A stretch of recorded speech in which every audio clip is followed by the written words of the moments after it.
we need to continue to develop this community, the job potential, the economy in this community, by investing in higher education, by getting UTEP to become a national research university, by continuing to build at the Texas Tech Medical School, and continuing innovation and opening up new doors to technology that can be developed here. I've been very proud to have spearheaded efforts locally to push for solar energy potential here in El Paso. Those are the types of things in the long term that you can do to start to flip that and change that over time. You have 30 seconds to rebut, Mr. Margo. Well, I don't want to rebut, I want to add to it. In addition to some of the positives we have going on, you know about BRAC, the Brace Realignment and Closure Process, and the expansion of Fort Bliss. The Pentagon says that that's going to add, once it's complete in 2013 or 2014, another $5 billion to our economy on an annual basis. The Texas Tech Medical School right now, 30% capacity, is adding $230 million to our annual economy. And at full capacity, it's going to be $1.4 billion. So some of that will alleviate some of the property tax burdens we have with other revenue sources. Thank you very much, Mr. Margo. We're going to move on to our second question now. This question is for Mr. Moody first. With many new requirements to the Texas high school education system, 4 years of math and science, classrooms are becoming overcrowded and funds to provide educational material and new teachers to compensate are being cut. What are your views on the current educational budget, and how will you go about ensuring that the students will not be affected by the lack of funding? Well, you mentioned the 4x4, and I think that is a good change, and the focus on those subjects is something that's going to allow students to achieve. However, when you look at something like science on the 4x4, are we putting the funding out there so that we have the labs? Some schools don't even have the labs, or they have inadequate labs. So again, you're putting a burden out on a subject that is very important and is crucial to continuing to develop the economy, the infrastructure, and innovation here in El Paso and across Texas, but then you're not following that up front. That's a problem. What we need to do is we need to create efficiencies within the school system so that we can get rid of waste, but we need to find how we can get more money into the system through new streams of revenue, which is why I've talked about gaming in the state of Texas. Is that a silver bullet for education in Texas and funding education in Texas? No, but it is a good start to being able to put more money into the system that is woefully underfunded right now. My mom is a lifelong teacher, lifelong educator, and I know she's paid money out of her own pocket to buy supplies for her students in the classroom. And that's something that we should not put that burden on our teachers.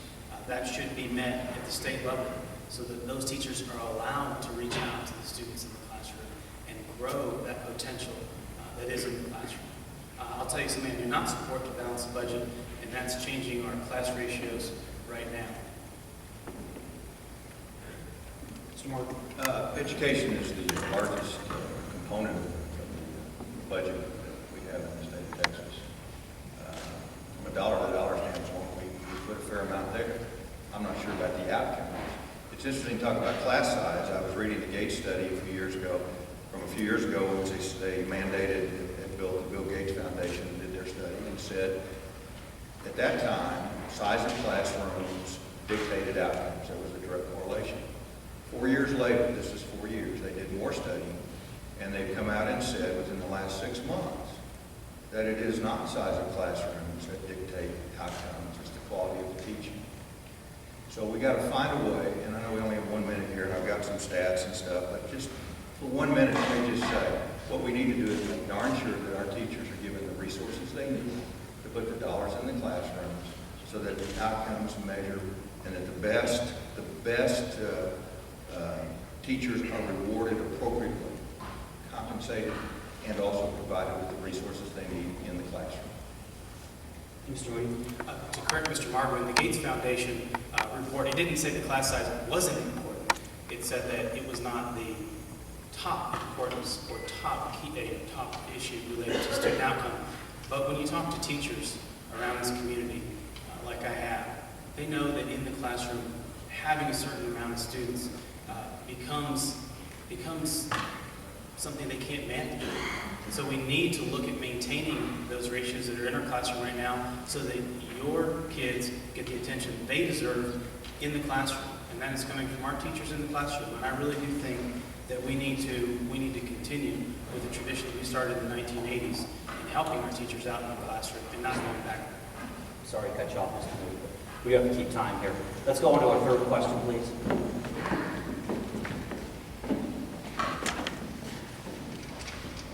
This will be to Mr. Moody first. How would you address the issue? I'm sorry, Mr. Margo first. I apologize. Mr. Margo.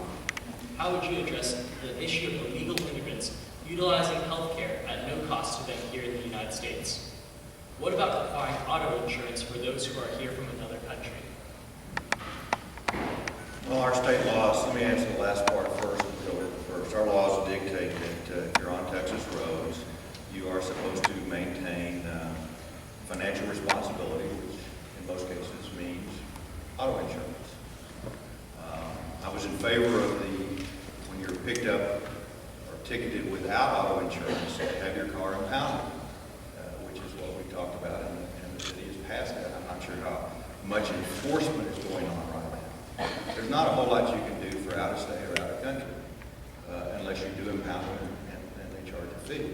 But if in fact they've had an accident and created third-party liability and costs injured a third party, unless they have the financial resources, the only alternative is jail or incarceration. So it's really not an easy situation. Regarding undocumented, on the driver's side, I'm not in favor of driver's license for undocumented immigrants. If they're here illegally, then they don't qualify for driver's licenses. I think Joe and I disagreed on that. On the health side, we have basic human service requirements. If somebody qualifies under our laws, CHIP or other coverages, then they ought to have it. But until we will not have rational immigration reform, until we can turn around and say that our borders are secure and we know who's coming in and who's going out. And at that time, maybe we can convince the folks in Washington, our congressmen and senators, that it's time to figure out how to deal with those who are here, who want to become citizens, who are contributing and want to pay taxes. But that, in my opinion, will not occur until we can truly get our borders under control. Representative Moody. I think in El Paso we're dealing with a unique set of circumstances with what's going on across the border. So we are seeing a lot of people come into our community that maybe aren't going through the proper channels. Some are, some aren't. As far as health care goes, undocumented immigrants are not eligible for most public benefits.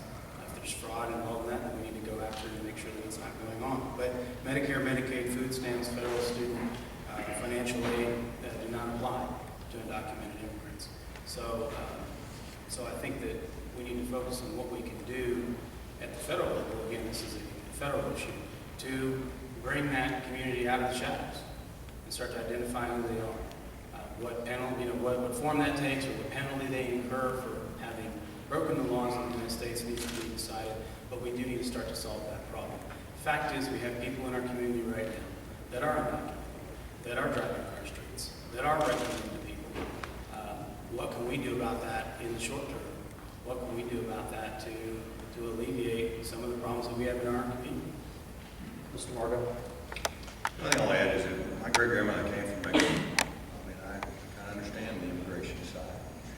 But we've got to have a rational process. People need to become legal, tax-paying citizens and continuing to contribute to this United States.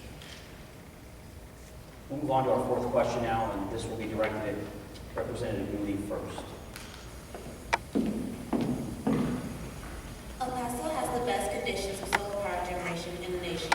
What will you do to really move Texas and the Sun City forward on solar power and away from Texas' disappointing slavery to polluting fossil fuel interests? This is one of the major issues that I've been working on. What we've already done is we've created the second largest solar rebate program in the entire state. Prior to our work on this at the city level, El Paso wasn't on the map. In fact, there was a national publication that said El Paso, one of 7 cities not utilizing its solar potential. They poked fun at us, saying that we're the Sun City. We play host to the Sun Bowl, but we have no meaningful solar policy here locally. We want to put an end to those types of headlines. Here in El Paso, you have 300 days of sun a year. We have the ability not just to have the energy source here, we have the ability to manufacture, to create innovative new technology through UTEP. And there's partnering going on between El Paso Electric and UTEP right now that we help facilitate. You've seen in the paper over the last couple of months, General Petard at Fort Bliss say this is his #1 issue to go net zero at Fort Bliss over the next 5 years. That means there's going to be a lot of research dollars and a lot of money flowing from the federal side. We need to find out how to partner with Fort Bliss to develop that technology, to harness that. There's an old saying that says, turn your face towards the sun and the shadows will fall behind you. I think it's time for El Paso to face towards the sun. Solar is a big plus here naturally. We talk about wind as well. My only concern on the green energy, whether you talk about ethanol or other things, is that right now, most of it to be viable in the commercial marketplace with consumers requires a government subsidy. And I don't believe that can continue ad infinitum.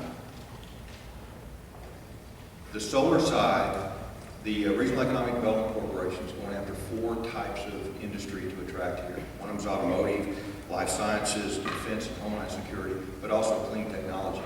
What we're trying to do is bring in the technology for alternative energy. In fact, we've already set aside some land that we can offer a research operation or a corporation or somebody who wants to come in and make an investment and research that.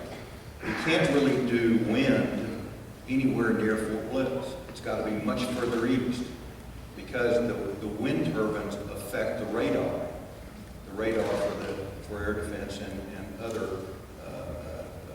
weapon systems. So it's got to be way left. I'm sorry. That's sorry. Mr. Moody, 30 seconds. We have to continue to develop this. In my service on the Border and Intergovernmental Affairs Committee, I brought to the attention of that committee to solar as a form of economic development on the border. In fact, we brought Bob Cook from Red Cove to Austin to testify to the committee to let them know the kind of benefits we can have here in El Paso. This is something that can drive our economy, can change a lot of sectors here, not just in business, not just development, but in educational opportunities as well. The cost of solar is going down, down, down. So as that happens, government subsidies are going to go further and further and further to develop more potential. So I think that this is a great form of economic development for El Paso, and I look forward to continuing to work on it. Let's move on to our next question now. Again, this will be our 5th question, and we're going to direct this one first at Mr. Margo.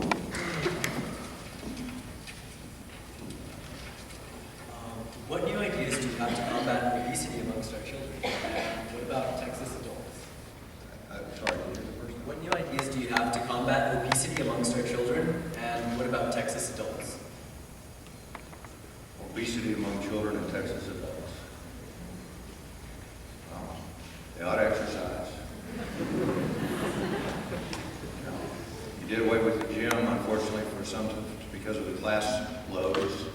I think there ought to be exercise. You ought to restrict the cover. I'm against all the sugar, sodas, and everything else.